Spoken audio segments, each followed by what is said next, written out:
Në mesin e shkeljeve që ka bërë komuna Apudojevës, hynë edhe mos respektimi i hapave për procedimin e pagesave. Kështu të paktën ka treguar zyra kombëtare auditimit në raportin e saj për vitin 2024. Sipas raportit, të evidentuara janë 10 raste, shuma e të cilave arrin shifrën mbi 370.000 euro. Në 10 raste kemi vrejt mangësi si në vijem. Si në 6 prej tyre, zëtimi i mjeteve dhe urdhërblerja janë bërë pas datës së faturës dhe pranimit të mallit, kurse në 4 rastet e tjera, urdhërblerja është proceduar pas datës së faturës dhe pranimit të mallit. Shuma totale e këtyre rasteve është 370.399 euro. Sipas raportit, veprimet të tilla vendosin komunën në rrezik për obligime financiare, ndërsa kritikohet edhe mungesa e kontrollave.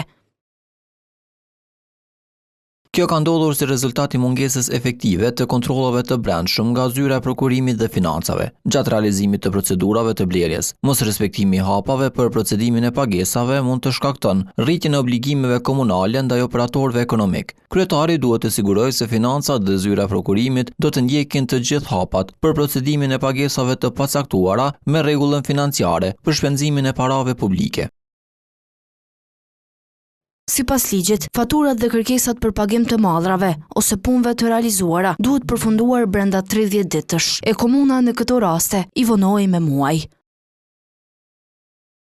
Në 4 raste me vlerë prej 424.332 euro, kemi vrejtur se komuna nuk ishte kryer obligimet financiare brenda afatit 30 ditësh. Vonesat ishin deri në 7 muaj nga data e pranimit të faturës. Kjo ka ndodhur për shkak se komuna nuk ka pasur mjete të mjaftueshme financiare dhe ka hyrë në obligime, pa bërë ndonjë analizë të mirëfillt buxhetore.